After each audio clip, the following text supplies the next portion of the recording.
नमस्कार दोस्तों, आप सब लोगों का एक नई वीडियो में हार्दिक स्वागत है। आज की वीडियो में हम सॉल्व करने वाले हैं RRB group D most important प्रश्न लेंगे और आज का टॉपिक है नंबर सिस्टम यानी कि संख्या पद्धति। इसके हम टॉप 10 प्रश्न ले रहे हैं। सुपर 30 सीरीज़ की श्रृंखला चल रही हर एक टॉपिक से, और यहाँ पर टॉप 30 प्रश्न दिए जाएंगे पार्ट 1, 2, 3 में। इस तरह से वीडियो आप लोगों को देखने को मिलेंगी। जितने भी टॉपिक हैं हर एक टॉपिक को कवर करके लास्ट जो हमारा सिलेक्शन या लास्ट रिवीजन रहेगा वो सुपर 30 का यहाँ पर स्टार्ट हो रहा है। ये पहली क्लास यहाँ पर इसकी ली गई है, ठीक है। तो इस तरीके से आप लोगों को सारे के सारे प्रश्न यहाँ पर जो भी इंपॉर्टेंट संभावित रहेंगे, जो ज़्यादातर बार बार प्रश्न पूछे जा रहे हैं, उन्हीं प्रश्नों को यहाँ पर सॉल्व कराया जाएगा ताकि आप बेहतरीन रिवीजन कर सकें। चलिए वीडियो को स्टार्ट करते हैं। और आप लोगों को अगर इसकी पीडीएफ चाहिए, क्लास नोट्स की पीडीएफ चाहिए, तो आप मंगल सिंह एकेडमी को फॉलो कर लीजिएगा। जो भी अब सुपर 30 की यहाँ पर सीरीज चलेगी उसकी पीडीएफ जो है आप लोगों को जैसे पार्ट 3 बन जाएगा उसके बाद इसकी 30% की जो वीडियो होगी यानी पीडीएफ होगी वो वहाँ पर देखने को मिल जाएगी। आप वहाँ से डाउनलोड कर सकते हैं। देखिए पहला प्रश्न यहाँ पर लिया गया, ये PYQ प्रश्न है। पूछा गया था 213 और उसकी पावर है 6 का अंतिम अंक। ऐसा ही शब्द दिया गया था, इकाई अंक ना लिख करके बोला गया अंतिम अंक ज्ञात कीजिए। तो आपको बताना है अंतिम अंक, यानी कि पूछा गया सीधा सीधा यूनिट डिजिट यानी इकाई का अंक पूछा गया है। तो यहाँ पर देखेंगे 3 की पावर है कितनी, 6, और जो 6 होता है तो 6 को हम 4 से भाग देते हैं। तो कितने से पावर में भाग देंगे, 4 से। यहाँ पर पावर चाहे जितनी बड़ी हो, चाहे आपकी जैसे 412 हो या 4016 हो, तो हमें लास्ट में यहाँ पर 4 से भाग देना है। या पूरे में भाग देंगे आपका समझ जाएगा, तो हमें 4 से ही भाग देना है। तो लास्ट के जो 2 अंक थे उसमें भाग देना है। जो भी शेष बचेगा वो शेष पावर के रूप में लिखा जाता है। जैसे हम अगर 4 से 6 को भाग देंगे तो 4 रकम 4 लगेगा, ठीक है। तो 4 रकम 4 लग जाएगा, तो बचेगा कितना यहाँ पर 2। तो शेष कितना बच रहा था 2। तो हमें देखिए यहाँ पर लिखने की ज़रूरत नहीं है, तो समझा रहे हैं, बाकी आप मन में ही सॉल्व कर सकते हैं। शेष जो भी बचेगा उसे यहाँ पर लिखेंगे पावर के रूप में। अब हम इसे 4 से यहाँ पर भाग दे देंगे पावर को, ठीक है। तो 3 की पावर कितना आ जाएगा, तो आप बताएंगे 2। तो 4 से भाग देंगे 6 में, तो शेष कितना बचेगा, तो आप बताएंगे 2। उसे पावर के रूप में लिखेंगे। अब इसे गुणा कर देंगे, 3 यहाँ कितना हो जाएगा 9। तो इकाई का अंक क्या होगा, तो आप बताएंगे 9 हो जाएगा। तो अंतिम अंक पूछा था, अंतिम अंक हमारा निकल चुका है। ऑप्शन डी यहाँ पर करेक्ट आंसर होगा। अगला प्रश्न लिया गया क्वेश्चन नंबर देखेंगे यहाँ पर 2। देखिए यहाँ पर एक गुणनफल यानी इस तरह से नंबर दिए जाएंगे, इसमें इकाई का अंक क्या है, ऐसा एक प्रश्न पूछा गया। तो इसी तरीके से हम यहाँ पर अलग अलग टाइप के जो भी संभावित प्रश्न बन सकते हैं और जो पूछे गए हैं उन्हीं प्रश्नों को यहाँ पर सॉल्व करा रहे हैं। इस तरह से नंबर आएगा, इसमें इकाई का अंक पूछेगा, तो आप क्या करेंगे, इन सभी में इकाई के अंक को आप इस तरीके से अंडरलाइन कर लेंगे, ठीक है, केवल इकाई के अंक को। उसके बाद देखिए यहाँ पर इकाई का अंक जैसे 8 है, यहाँ पर कितना है 9, ठीक है। अब यहाँ पर देखेंगे इकाई अंक इस साइड में देखेंगे कितना है 6 मिल गया, और यहाँ पर देखेंगे कितना है 2 मिला है। अब देखिए यहाँ पर 8 है, 9 का गुणा करेंगे कितना हो जाएगा 8 9 72, तो यहाँ पर मिलेगा हमें 72। अब इसमें देखेंगे इकाई का अंक क्या है, तो आप बताएंगे यहाँ पर 2। तो यहाँ पर जो दिया गया है 6, अगले नंबर में इकाई का अंक, ठीक है। तो यहाँ का 2 और यहाँ का 6, तो इन दोनों का गुणा करेंगे, 6 दूनी कितना मिलेगा, तो आप बताएंगे 12, ठीक है। तो 12 मिल गया। तो यहाँ का 2 लेंगे और इस साइड में जो इकाई का अंक दिया गया है, ठीक है, यहाँ पर 2, तो इन दोनों का आप गुणा करेंगे। देखो पहले नंबर पर इकाई का गुणा किया तो 72 है, इसमें से इकाई का अंक ले लिया, तो अगले नंबर से हम इकाई के गुणा कर देंगे। 6 दूनी 12 मिला, 12 में इकाई का अंक क्या मिला 2 मिल गया। अगला नंबर हमारा था 312, इसमें इकाई का अंक 2 था, 2 दूनी कितना हो जाएगा 4। तो इस तरह से हमारा राइट आंसर इकाई का अंक जो निकलेगा वो कितना हो जाएगा 4, यानी ऑप्शन बी हमारा यहाँ पर करेक्ट आंसर दिया गया है। अगला प्रश्न देखेंगे क्वेश्चन नंबर देखिए यहाँ पर 3। तो यहाँ पर इस तरीके से प्रश्न पूछा गया था 156 के सभी गुणनखंडों का योग है। तो 156 के सभी गुणनखंडों का योग निकालना है। कैसे निकालेंगे, सिंपल तरीका बताएंगे, समझने में थोड़ा सा समय समझाने में थोड़ा सा वक्त लगेगा, बाकी ये प्रश्न बहुत ही आसान है, कोई दिक्कत नहीं, आप आराम से कर सकते हैं। देखिए 156 जो होता है इसको कुछ इस तरीके से यहाँ पर सॉल्व करेंगे। अब 2 से संख्या कट रही है, काट देते हैं, 2 7 14, 2 8 16 लग जाएगा, और 2 3 6, 2 9 18 लग जाएगा, 3 से लगेगा 3 1 3, 3 3 9, और 13 से काटेंगे तो एक बार में जाएगा। तो यहाँ पर अगर देखें 156 कि कितने गुणनखंड बने, तो देखेंगे 2 की पावर कितना बनेगा 2, गुणा करेंगे 3, ऐसे देखेंगे यहाँ पर 13 की पावर कितनी 1 ही रहेगी। इस तरीके से जब भी पूछेगा आपसे सभी गुणनखंडों का योग, ठीक है, सभी गुणनखंडों का योग, तो आप क्या करेंगे, जितनी पावर यहाँ पर है, जैसे 2 की पावर 2 है, ठीक है, तो इसे लिखेंगे कैसे, देखिए 2 की पावर पहले 0 लिखेंगे, 0 1 2 ये पावर के रूप में लिखेंगे, प्लस करेंगे, फिर 2 की पावर 1 लिखेंगे, प्लस करेंगे, 2 की पावर कितना लिखेंगे 2। मैक्सिमम पावर कितनी यहाँ पर 2 की पावर 2 है, तो 2 तक जाएंगे, इन्हें ब्रैकेट में क्लोज करेंगे, फिर मल्टीप्लाई का साइन लगाएंगे। अगला यहाँ पर कितना है, 3 की पावर कितनी है, यहाँ पर जब कुछ भी नहीं होती तो वहाँ पर कितनी होती 1 होती है, जिस पर कुछ भी नहीं तो उस पर पावर 1 होती है। तो यहाँ पर भी हमें 3 की पावर पहले 0 लगाएंगे, 0 से स्टार्टिंग होगी, 0 1 2 ऐसे करके लिखना है, ठीक है। तो ध्यानपूर्वक क्वेश्चन को देखना है और 1 तक इसमें जाएंगे, क्योंकि मैक्सिमम पावर कितनी है 1। फिर यहाँ पर ब्रैकेट बंद करेंगे, फिर गुणा का साइन लगाएंगे, इसी तरीके से 13 को लिखेंगे, 13 0 बनेगा, प्लस करेंगे और 13 की पावर कितना रहेगा 1, ब्रैकेट को क्लोज कर लेंगे, ठीक है। इस तरीके से सॉल्व किया जाए, एक बार अच्छे से समझ लीजिएगा, क्योंकि ऐसे प्रश्न बहुत से पूछे गए थे। अब इन्हें सॉल्व करेंगे, जैसे यहाँ पर कोई भी जैसे 0 है, 2 की पावर कितना 0, चाहे 1000 की पावर 0 तो उसका मान 1 ही होता है, ध्यान रखिएगा। तो यहाँ पर ब्रैकेट में कितना बन जाएगा 1, प्लस कितना हो जाएगा 2 कम 2 हो जाएगा, 2 दूनी कितना बनेगा 4 बनेगा, गुणा करेंगे, यहाँ पर 1 रहेगा और 3 कम कितना हो जाएगा 3। इसी तरीके से देखेंगे 13 की जगह पे क्या हो जाएगा 1 हो जाएगा और 13 कम कितना हो जाएगा 13। अब इस नंबर को सॉल्व करेंगे, 4 2 6 1 7 हो जाएगा, गुणा करेंगे और 3 में 1 जोड़ेंगे कितना हो जाएगा 4, गुणा कर देंगे, 13 में 1 जोड़ेंगे कितना हो जाएगा 14। अब इन सभी का यहाँ पर गुणा कर लेते हैं, 14 छक्के कितना हो जाएगा, तो आप बताएंगे 56, 7 गुणा और 56 करेंगे, 7 छंग 42 का हो जाएगा 2, बचेगा 4, 7 5 35 और 4 कितना हो जाएगा 35 और 4 यानी 39, यानी 392 यहाँ पर देखने को मिलेगा। तो इस तरह से देखिए 156 के सभी गुणनखंडों का योग कितना हो जाएगा 392, यानी ऑप्शन हमारा पहला करेक्ट आंसर होगा। देखिए समझाने में हमने वक्त लिया है, बाकी इसे आप मन में ही यहीं पर कर सकते थे, सारे स्टेप लिखने की ज़रूरत नहीं थी। अगला प्रश्न देखेंगे क्वेश्चन नंबर 4। क्वेश्चन नंबर 4 को कैसे सॉल्व करेंगे, और यहाँ पर पूछा गया, देखिए 1156 के गुणनखंडों की कुल संख्या, वहाँ पर पूछा गया था सभी गुणनखंडों का योग, तो वो मेथड दूसरा था। अब यहाँ पर पूछा गया गुणनखंडों की कुल संख्या, तो कितने गुणनखंड हैं, तो यहाँ पर हमें देखिए उसी तरीके से सॉल्व करना है। 1156 को यहाँ पर सॉल्व करना है। अब 2 से कट रही है, काट देते हैं, 2 पंचे 10 लग जाएगा, 2 सत्ते 14 और 2 अठे 16, ठीक है। फिर से 2 से लगेगा, 2 दूनी 4, 2 अठे 16, 2 नाम 18। अब 200 यहाँ पर 89 है, तो ये 17 का हमें स्क्वायर दिख रहा है, तो 17 से ही कट जाएगा, 17 से भाग देंगे तो कितनी बार में जाएगा 17 बार में ही जाएगा। अगली बार में 17 कम 17। देखिए कभी कभी ऐसे नंबर्स मिलते हैं तो आप लोगों को स्क्वायर क्यूब घन ये जो भी हैं तो आप इस तरीके से तैयार रखेंगे तो आपको यहाँ पर कैलकुलेशन में हेल्प करते हैं।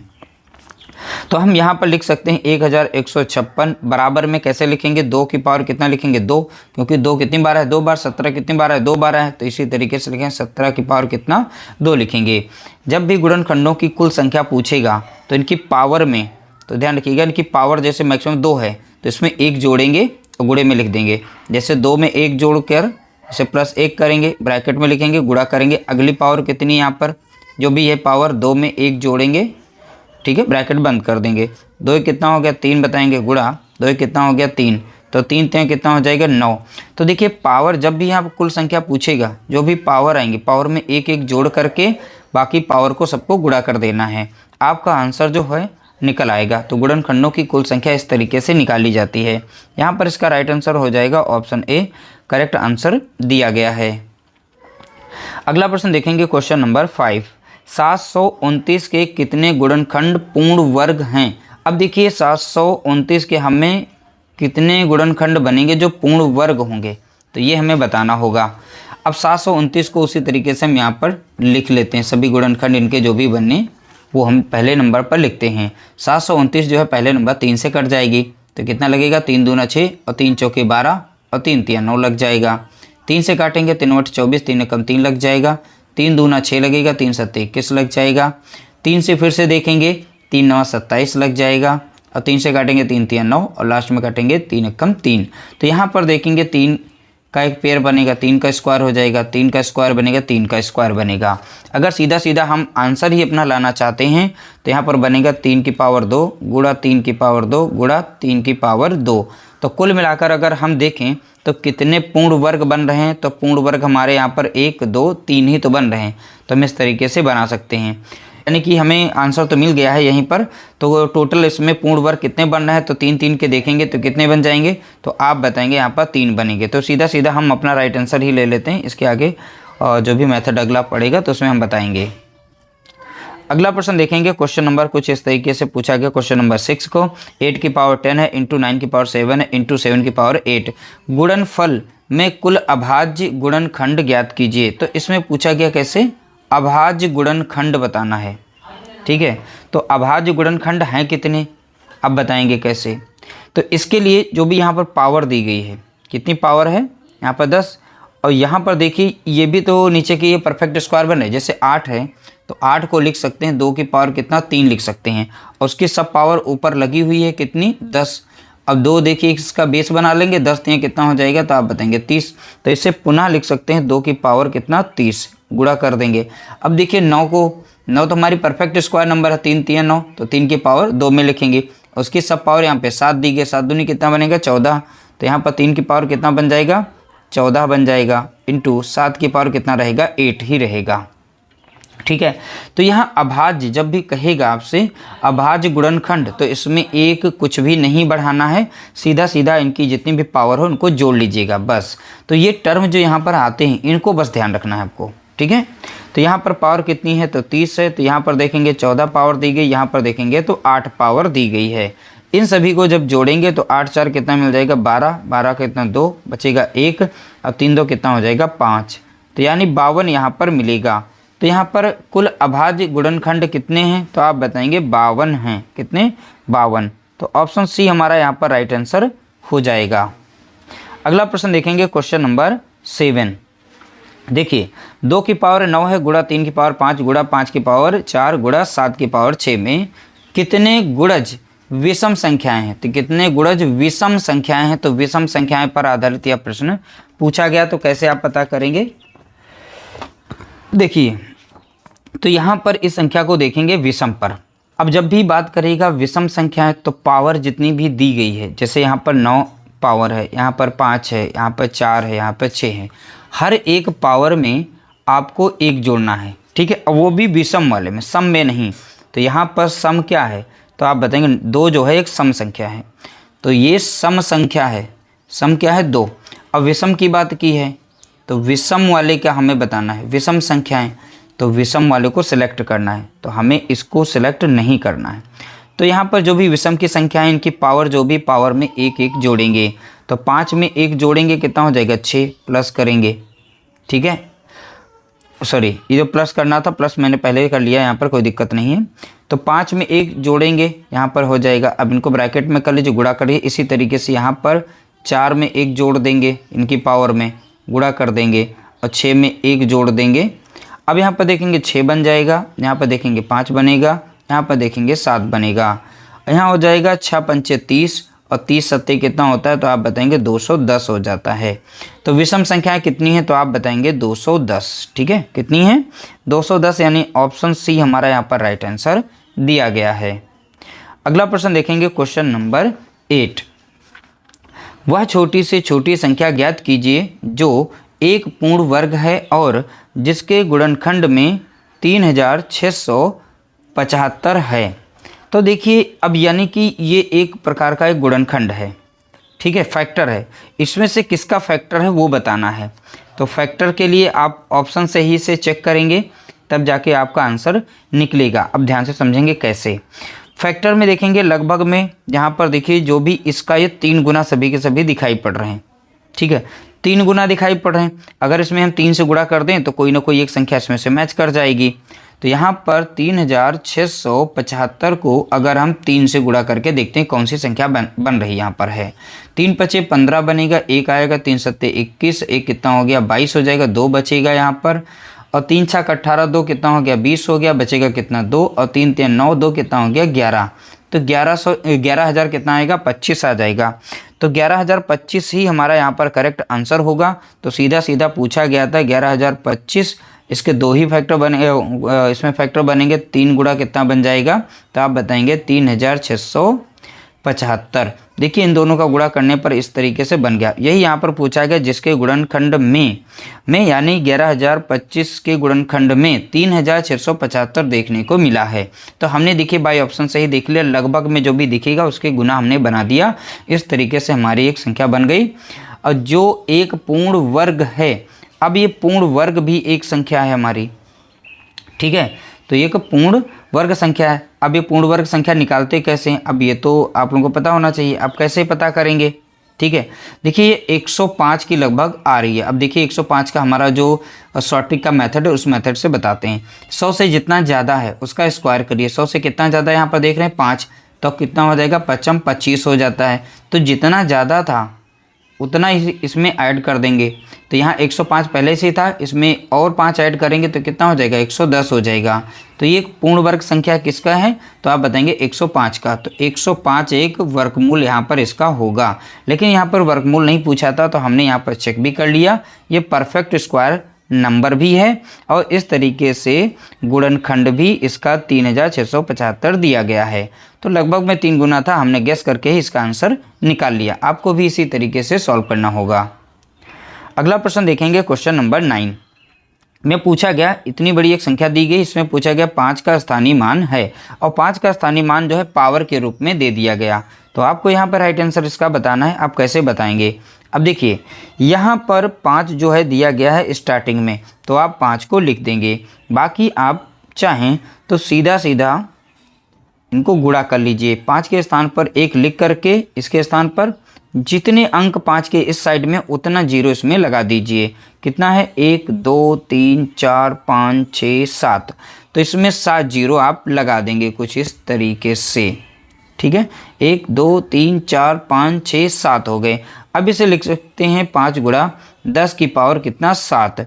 तो यहाँ पर इसका राइट आंसर बनेगा कितना, तो बताएंगे 5 गुणा 10 की पावर 7, यानी कि ऑप्शन हमारा यहाँ पर बी राइट आंसर दिया गया है। अगला प्रश्न देखेंगे, क्वेश्चन नंबर 10। क्वेश्चन नंबर 10 का राइट आंसर हम देखेंगे, निम्नलिखित में से कौन सी एक अपरिमेय संख्या नहीं है। देखिए यहाँ पर 3 अपरिमेय संख्या दी गई हैं और एक इसमें दी गई है परिमेय संख्या। अपरिमेय संख्या कहते किसे हैं और अपरिमेय संख्या किसे कहते हैं, ये चीज़ समझेंगे। ऐसी संख्याएं जिन्हें हम P/Q के रूप में नहीं लिख सकते हैं तो वो अपरिमेय संख्या है, और ऐसी संख्याएं जिन्हें P/Q के रूप में लिख सकते हैं वो परिमेय संख्या कहलाती हैं। जैसे 1/2, 3/5 ऐसे लिखते हैं। और यहाँ अंडर रूट में 2, अंडर रूट में 3, अंडर रूट में 7, अंडर रूट में 5 जो भी आती हैं ये सभी के सभी अपरिमेय संख्या होती हैं। आपने देखे यूपी टेट एग्जाम हो, बहुत सारे एग्जाम दिए गए, उसमें पाई का मान दिया गया। ये एक परिमेय संख्या नहीं है, ये कैसी है, अपरिमेय संख्या। कैसी है, अपरिमेय संख्या। ध्यान रखिएगा, सीधा सीधा पाई रख दिया जाता है। लेकिन पाई का अगर मान रख दिया जाए, जैसे 22 बटा कितना 7, तो ये परिमेय संख्या है, बट पाई अगर आ जाए तो ये अपरिमेय संख्या है, ठीक है। यहाँ पर देखिए दिया गया है जैसे 7,652। अब एक और चीज़ बता दें, यहाँ अंडर रूट में सबको दे रखें, ये परफेक्ट स्क्वायर नंबर हो सकते हैं और नहीं भी। अब देखिए ऐसे नंबर्स कुछ हों जिनके इकाई स्थान 2 हों, 3 हों, 7 हों और 8 हों। ये अगर इकाई के स्थान पर आ रहे हैं, ये कभी भी वर्ग नहीं बनाते हैं, ठीक है, तो वो वर्ग परफेक्ट स्क्वायर नंबर नहीं होते हैं। अब जैसे यहाँ पर हमें देखने को मिला है 2, तो ये कभी भी परफेक्ट स्क्वायर संख्या नहीं बनाएंगे, तो हमारी ये परफेक्ट स्क्वायर नंबर नहीं है, तो इसलिए ये अपरिमेय संख्या हो जाएगी, ठीक है। और यहाँ पर देखिए 0 आ गया। 0 तो हमारा वैसे भी आता है, किस में आता है, तो आप बताएंगे जैसे 10 दशांशों कह देते हैं, तो 10 का तो कहीं से नहीं आ रहा है, ठीक है, और इसे भी हम यहाँ से हटा देते हैं, यानी ये भी हमारी एक अपरिमेय संख्या होगी। तो हम इसे यहाँ पर लिख देते हैं। और ये परिमेय संख्या आप कैसे, ये चीज़ हम अभी बताएंगे। देखिए अब यहाँ पर जैसे दिया गया है 60 84, तो एक परफेक्ट स्क्वायर नंबर है, ठीक है। कितना है, 60 84, तो इसका हम स्क्वायर रूट निकाल लेते हैं। तो देखिए 4 जो होता है 2 के स्क्वायर में आता है, 4 जो होता है 8 अठाई 64 8 में आता है, तो इस तरह से 2 को काट देते हैं, ट्रिक होती है निकालने की।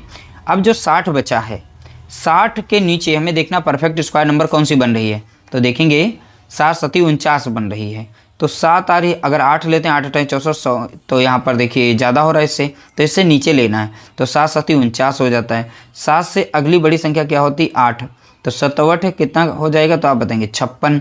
अब 56 से हम यहाँ मैच करते हैं, 7 जो भी आया यहाँ पर परफेक्ट स्क्वायर नंबर 7 दोनों में आ जाएगा यहाँ पर। अब इन दोनों में से हमारी परफेक्ट स्क्वायर रूट नंबर है कौन सी, वो हम यहाँ से पता करेंगे। दोनों का गुणा करेंगे तो 56 आएगा, 56 से हमने देखा बड़ी है, इसलिए हमारा यहाँ पर बड़ी का मान होगा। तो यहाँ पर इसका जो स्क्वायर रूट बनेगा वो कितना बन जाएगा, तो आप बताएंगे 78। ऑप्शन सी हमारा यहाँ पर करेक्ट आंसर होगा। स्क्वायर और स्क्वायर रूट निकालने की जो शॉर्ट ट्रिक्स हैं वो बहुत ही जल्द हम लेकर आएंगे, क्योंकि ऐसे प्रश्न ये कहीं इसमें फंस जाते हैं प्रश्न, और उस तरीके से आप प्रश्न नहीं कर पाते हैं। तो आसानी से अगर शॉर्ट ट्रिक आती होगी, शॉर्ट ट्रिक के मेथड से आप आसानी से प्रश्न को सॉल्व कर पाएंगे। तो इस तरह से हमने टॉप 10 प्रश्नों को सॉल्व किया, और आपने देखा ये सभी के सभी एग्जाम ओरिएंटेड थे, PYQ प्रश्न थे, अलग अलग एग्जाम में पूछे गए जो बार बार रिपीटेड हुए थे। उन्हीं प्रश्नों को हमने सॉल्व करा है। वीडियो अगर अच्छा लगा हो तो लाइक करना, शेयर करना।